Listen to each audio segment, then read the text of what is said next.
तो बच्चों आज हम लोग हिंदी पढ़ने जा रहे हैं। हिंदी में क्या व्याकरण, ठीक है। हमारा एक हिंदी होता है जिसमें हम पद और गद्य पढ़ते हैं, ठीक है, मतलब कहानी और कविता। दूसरा क्या होता है, हिंदी बुक हमारा व्याकरण का है जिसमें हम व्याकरण पढ़ते हैं।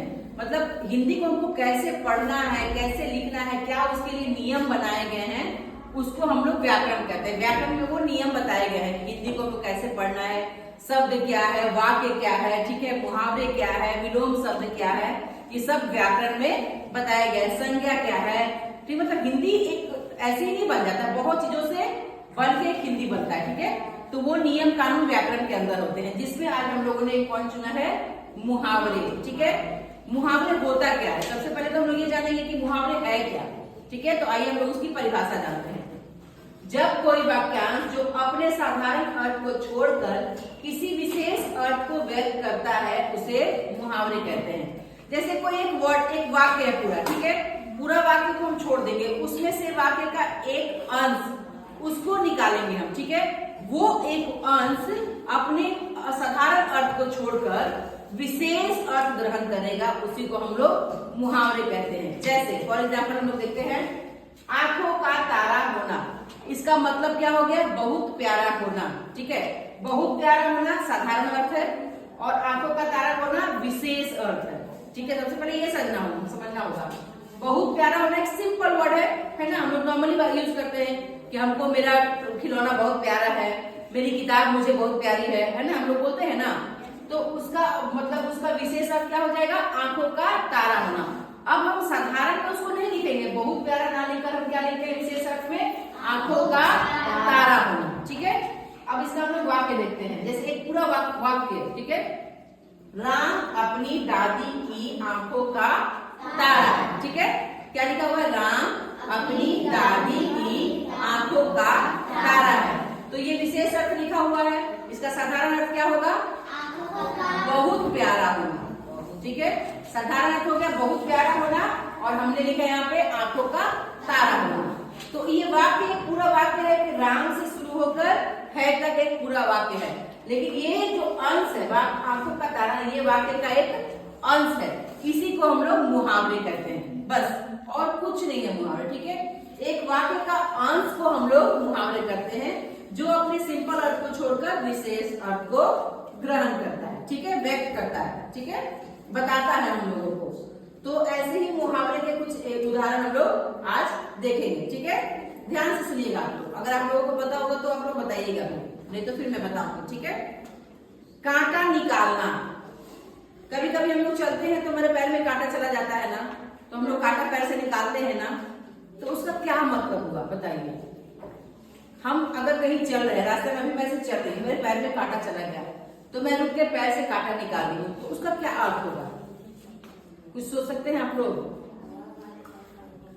कुछ भी नहीं। बाधा दूर करना, बाधा दूर करना। मैं ऐसे रास्ते में जा रही हूँ सिंपल, ठीक है, कुछ नहीं है रास्ते में, अचानक से पैर में मेरे कांटा गड़ गया, तो मेरे को चलना मेरा रुक गया ना। मैं ऐसे यहाँ से यहाँ जा रही हूँ और मेरे पैर में कुछ भी चुभ गया, कांटा ही चुभ गया, तो मैं रुक गई, मेरा चलना रुक गया, मेरा चलना रुक गया ना, तो मैं रुकूंगी, उस कांटे को निकालूंगी, फिर मैं आगे चलने लगूंगी। तो मेरे जो बाधा आई थी, मेरे चलने में जो बाधा हुई थी, दूर हो गई ना। वो कांटा निकालना, मैंने कांटा को निकाला, मेरी बाधा दूर हो गई। अगर कांटा मैं छोड़ देती पैर में तो मैं चल पाती क्या आगे, नहीं चल पाती। तो इसीलिए कहता है कांटा निकालना मतलब बाधा दूर करना। मेरे पढ़ने में जो बाधा आ रही थी, मान लो मुझे कुछ समझ में नहीं आ रहा था, आप लोग मान लीजिए आप लोगों को मतलब हिंदी किताब नहीं पढ़ने आ रही है, इंग्लिश किताब नहीं पढ़ने आ रही है, तो आप लोग बोलेंगे ना अपने टीचर से कि हमें समझाइए, हमें बताइए कैसे पढ़ा जाता है। और जब मैं आपको बता दूंगी या फिर आपके कोई भी टीचर आपको बता देंगे तो आपकी बाधा दूर हो गई, आपको पढ़ना आ गया, आ जाएगा ना, तो बाधा दूर हो गई ना। वही हुआ कांटा निकालना, मतलब बाधा दूर करना, बहुत सिंपल है। लेकिन हम मुहावरा नहीं यूज करते, हम लोग ऐसे सीधे नहीं बोलते हैं कि बाधा दूर करना, हम लोग क्या बोलेंगे, कांटा निकालना, ठीक है। दूसरा है कमर टूटना। अब मैं बोलूं कि हाय मेरी कमर टूट गई, तो आप लोग क्या समझेंगे, गिर गए, ये कह रहे गिर गए, नहीं, कमर टूट जाएगा तो मैं तुम्हारे स्कूल में कैसे आऊंगी, फिर जब मेरा कमर टूट ही जाएगा तो मैं स्कूल आ पाऊंगी क्या, नहीं आ पाऊंगी, तो मैं बेड पे चली जाऊंगी, तो वो कमर टूटना नहीं है ना, ये विशेष अर्थ निकला है, हमको इसका साधारण अर्थ बताना है, क्या होगा। बेसहारा होना। जैसे कि अभी हमारे घर में, किसी के घर में कोई है कमाने वाला, घर चलाने वाला, जो भी मान के चलिए, ठीक है, अचानक से क्या होता है, उसका देहांत हो जाता है, उसी पे पूरा घर निर्भर है, अचानक से उसका देहांत हो जाता है, तो बाकी लोग जो उसके घर में, उसकी कमर टूट गई ना, कमर टूटना मतलब बेसहारा होना, जिसके सहारे वो थे वही चल बसा, तो वो बेसहारा हो गए ना, समझ रहे? वो हो गया कमर टूटना। मतलब अगर मेरी कमर टूट जाए तो मैं बेड पे चली जाऊंगी ना, तो मुझे किसी की तो सहारे की जरूरत पड़ेगी ना, मैं अपने से चल पाऊंगी क्या? अगर मेरी कमर टूट जाए तो मैं चल नहीं पाऊंगी अपने से, मुझे किसी की सहारे की जरूरत पड़ेगी, ठीक है? ठीक वैसे ही है कि जैसे कमर टूट गई तो मुझे सहारा चाहिए, तो घर में अगर अचानक जो कमाने वाला है, जिस पर घर निर्भर है, अगर वही कहीं चला जाए, मान लो विदेशी कहीं चला जाए, आपको छोड़ के ही कहीं चला जाए, तो क्या हो जाता है, बेसहारा हो जाते हैं लोग, ठीक है?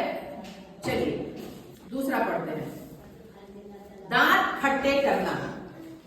दांत खट्टे करना क्या होगा इसका मतलब? नहीं, अभी मैं आप लोगों को एक वाक्य बता रही हूँ, उसके आप लोग आधार पे बताइएगा, आप लोग समझ पा रहे हैं, ठीक है? कल ग्राउंड में दो टीमों के बीच में एक मैच हुआ, ठीक है? तो मुंबई की टीम ने कलकत्ता के टीम के दांत खट्टे कर दिए। क्या समझ रहे हैं आप लोग? वेरी गुड, हरा देना। तो मतलब दांत खट्टे करने का ये मतलब नहीं कि इमली खा रहे, नींबू खा रहे तो मेरे दांत खट्टे हो गए, किसी को हरा देना, ठीक है? मतलब हम ऐसा जज्बा दिखाएं, ऐसे लड़े, ऐसे पढ़े कि हम सामने वाले को हरा दिए, वही होता है दांत खट्टे कर देना।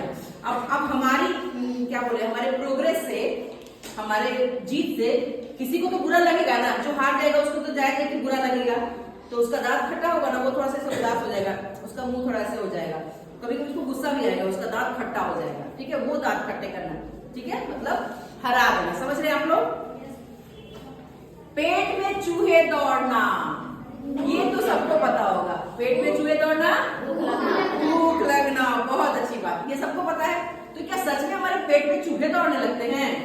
नहीं, इसका तात्पर्य यह होता है कि हमें बहुत तेज भूख लगी है, बस यही है मुहावरा, समझ गए आप लोग? अब हम लोग सीधे ऐसे नहीं कहते कि मम्मी भूख लगी है खाना दो, हम लोग क्या कहते हैं, मम्मी पेट में चूहा दौड़ रहा है, प्लीज जल्दी कुछ दो, बोलते हैं ना घर में हम लोग, ये तो हम लोग यूज करते हैं, ठीक है? कमर कसना, कमर को कैसे कस सकते हैं हम लोग को? रस्सी से ही कर रहा है। कल क्या है, एग्जाम है, मान लीजिए कल आप लोगों का मैं टेस्ट ले रही हूँ, तो मैं बोलूंगी आप लोग कल कमर कस के आना, कल मैं आप लोगों का मुहावरे का टेस्ट लूंगी, आप लोग कमर कस के आना, तैयार होके आना, वेरी गुड, पढ़ के आना या तैयार होके आना, तो हम लोग सीधे कहेंगे यहाँ पे तैयार होके आना, ठीक है? तैयार होके आने का मतलब ये नहीं है कि ड्रेस में आना, जूता मोजा पहन के आना, वो तैयार नहीं, पढ़ाई से तैयार होके आना, इसका मतलब पढ़ के आना, जैसे कि गायत्री ने बताया, अच्छे से पढ़ के आना। तो अगर हम वाक्य बोलेंगे ना, वाक्य के जरिए आप लोग समझ जाएंगे, आपको ऐसे बोलने में आप लोग नहीं समझ रहे हैं, लेकिन एक वाक्य बता रही हूँ तो आप लोग समझ जा रहे हैं ना, तो वही है, ठीक है? मुहावरा यही है, मुंह में पानी आना। मुंह में पानी आना, मुंह में पानी कब आता है?